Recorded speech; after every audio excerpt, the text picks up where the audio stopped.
Your phone is ringing right now, in your pocket, in your bag, on the table next to you. You feel it before you hear it, that vibration, that sound, and something inside you clenches. Your stomach tightens, your breath catches, your hand moves toward the phone, then stops. You look at the screen. It is not an emergency. It is just a person, a normal person, maybe even a person you like. They just want to talk to you. That is all. A simple human interaction that billions of people have every single day without thinking twice. But you are not picking up. You are watching it ring. You are counting the rings. You are waiting for it to stop. And when it finally goes to voicemail, you feel something you are almost ashamed to admit. Relief. Deep, physical relief. Like you just escaped something. But escaped what? It was just a phone call. It was just someone wanting to hear your voice. What is wrong with you? You have asked yourself this question 100 times. Why do I do this? Why can I not just answer like a normal person? Why does a ringing phone feel like an attack? You have called yourself antisocial. You have called yourself weird. You have called yourself a bad friend. You have apologized more times than you can count. Sorry I missed your call. Sorry I did not pick up. Sorry I was busy. But you were not busy. You were right there, watching it ring, choosing silence, and then texting them back 30 seconds later like nothing happened. You respond to texts immediately. You reply to emails within minutes. You are not avoiding communication. You are avoiding something specific about phone calls, something you have never been able to name. Until now. Let me show you what is actually happening in your brain when that phone rings. Because this is not rudeness, this is not laziness, this is not a character flaw, this is neuroscience. And once you understand it, you will never apologize for a missed call again.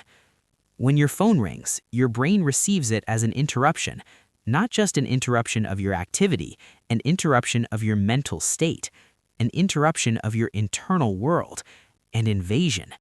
Think about what a phone call actually demands.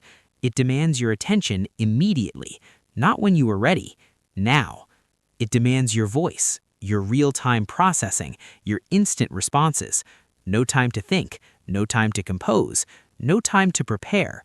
It demands that you stop whatever is happening inside you and perform presence for another person on their schedule. For some people, this is fine. Their brains switch contexts easily. They do not need preparation to interact. They can be interrupted and recover without cost. But your brain works differently. Your brain processes deeply. It prepares before it engages. It needs runway before takeoff. When the phone rings, it is not just asking you to talk. It is asking you to completely restructure your mental state in 3 seconds or less. And something in you refuses. Not consciously, not rudely, neurologically. Your brain knows the cost of that context switch. It knows that answering will drain something that texting does not touch. And it protects you by making the phone feel like a threat. This is not anxiety. This is accurate energy accounting. Your brain is doing math you are not conscious of. And the math says this call will cost more than it seems. But there is more to this. Let me take you deeper. When you receive a text, you control the timing. You read it when you are ready. You respond when you have processed. You craft your words. You can delete and rewrite. You can take a breath between their message and your response. The text respects your sovereignty. But a phone call removes that control entirely. You do not get to process before responding. You do not get to craft your words. You do not get to pause without it becoming awkward. You are performing live. No edits, no second takes. And for a brain that processes deeply, that thinks before it speaks, that needs time to access accurate thoughts, live performance is exhausting. It is not that you cannot do it. You can. You have. but your brain knows it is being asked to operate in a mode that does not match its wiring, and it resists. This is why you can text someone for hours but dread a 5-minute call. The 5-minute call costs more than hours of texting because the call demands real-time performance, and your brain is not built for performance. It is built for depth. Now let me show you something that will reframe your entire relationship with phones. Phone calls were not always like this. 50 years ago, a phone call was an event. The phone was in one place. It rang occasionally. When it rang, you were mentally prepared for it because phones only did one thing. You walked to it knowing you were about to have a conversation. But now your phone is everything. It is your camera, your calendar, your music, your connection to the entire world. It is with you constantly. And when it rings, it is interrupting not just your activity, but your entire relationship with the device. You were using it for one thing. Now it is demanding another thing. The phone call is no longer an expected event. It is an ambush that can happen anywhere, anytime, no warning, no preparation. Just a sudden demand for your voice, your presence, your performance. This is why older generations do not understand your phone aversion. For them, phone calls were contained, predictable, expected. But for you, the phone is an everything device that occasionally makes voice demands. And those voice demands feel like violations because they break the contract of how you use the device. You did not pick up your phone to talk. You picked it up to scroll, to read, to exist in your own world. The call is not an invitation. It is an interruption of your sovereignty, and your nervous system treats it accordingly. But let me go even deeper, because there is a psychological layer beneath the neurological one. For many people who avoid phone calls, there is an unspoken fear. Not fear of the conversation itself, fear of being trapped. A text can end whenever you want. You just stop responding. No explanation needed, no awkwardness. But a phone call requires an ending. You have to find the exit. You have to signal that you want to stop. You have to navigate the social choreography of goodbye. And you have to do it live, without knowing how long the other person wants to talk. Without knowing when the right moment to end will come. Without any control over the shape of the interaction. For someone who values autonomy, who needs control over their social energy, who carefully manages their engagement with the world, this is terrifying. Not dramatically terrifying, quietly terrifying. The terror of open-ended obligation, the terror of not knowing when you will get yourself back. And so you do not answer, not because you do not care, but because you cannot see the exit before you enter. And entering without an exit feels like a trap. Here is another layer that nobody talks about. Your voice reveals everything. In a text, you can be whoever you want. You can compose yourself. You can present the version of you that you choose. But your voice betrays you. Your voice carries your mood, your energy, your exhaustion, your sadness, your anxiety. All of it transmits instantly through the phone. There is no filter. There is no edit. There is just you, raw, real, exposed. For someone who carefully curates how they present to the world, a phone call is forced vulnerability. You cannot hide in your voice the way you can hide in your text. And some part of you knows this. Some part of you does not want to be that exposed without choosing to be, without preparing to be, without deciding that this person, this moment, this conversation is worth the revelation. So you let it ring. Not because you are hiding something, but because your voice is more honest than you are ready to be. Now, let me tell you who you actually are, because society has made you feel like phone avoidance is a flaw, like something is wrong with you, like you need to be fixed. But here is what the research actually shows. People who avoid phone calls score higher on measures of deep processing. They score higher on measures of introversion. They score higher on measures of sensitivity. They score higher on measures of conscientiousness. They are not avoiding calls because they are lazy. They are avoiding calls because they are taking communication more seriously than the people who answer without thinking. Think about it. You avoid the call because you want to give a good response. You text back because you want to compose something thoughtful. You need time because you actually care what you say. The person who answers every call instantly without thought is not more connected than you. They are just less careful. They speak before thinking. They engage before preparing. They communicate at the surface because they have never gone deep. But you avoid the call because you know what real communication costs.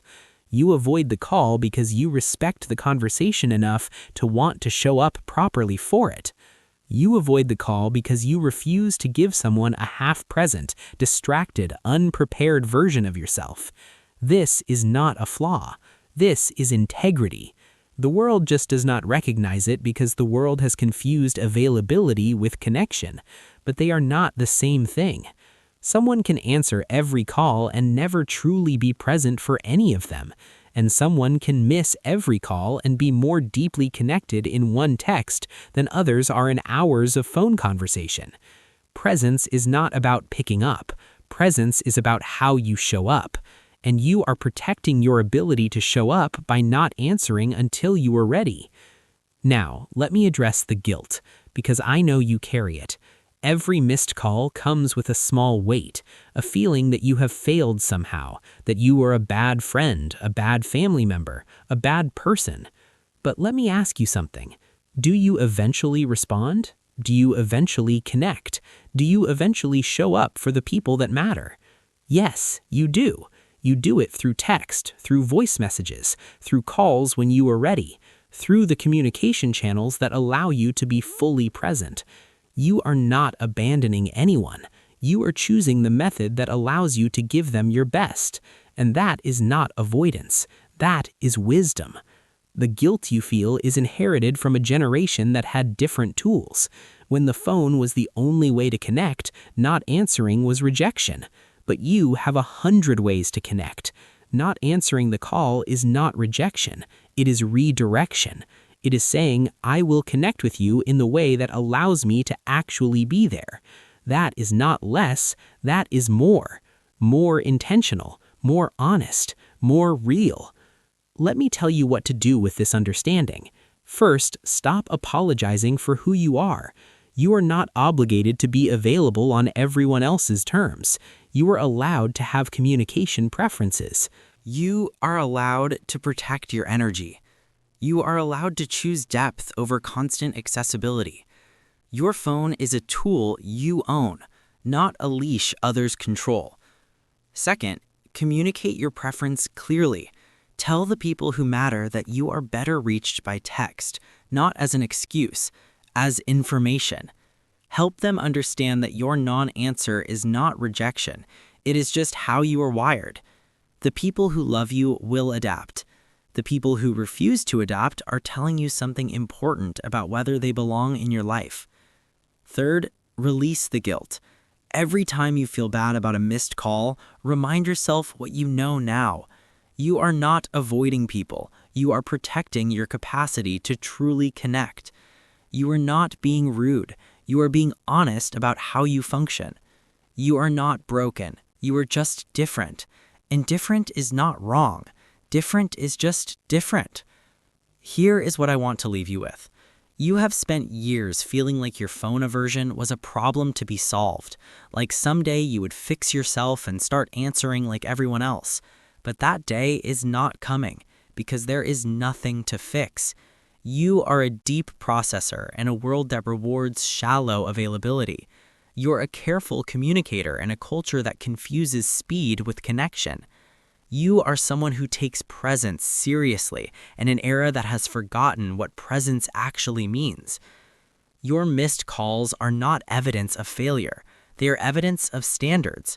Standards for how you engage. standards for how you show up, standards that most people do not even know are possible because they have never thought about communication beyond just answering. You have thought about it. You feel the cost. You know what real connection requires, and you are unwilling to fake it just to seem available. That is not a flaw. That is rare. That is valuable. That is exactly what the world needs more of. So the next time your phone rings and you feel that familiar clench, that urge to let it go to voicemail, that relief when it finally stops, do not shame yourself. Just smile, because you know something the caller does not. You know that your silence is not rejection. It is preparation. Preparation to show up in a way that actually matters. And when you do show up in your own time, in your own way, through the channel that lets you be real, you give them something better than an instant answer. You give them you, the real you, the present you, the you that most people never get from the ones who answer every call without thinking. Your missed calls are not a problem. They are a boundary. And boundaries are not walls. They are doors that only open when you are ready to walk through. So stop forcing yourself through doors before you're ready. Wait, prepare, and then connect in the way only you can. The people who matter will wait, and the connection, when it happens, will be worth it. It always is.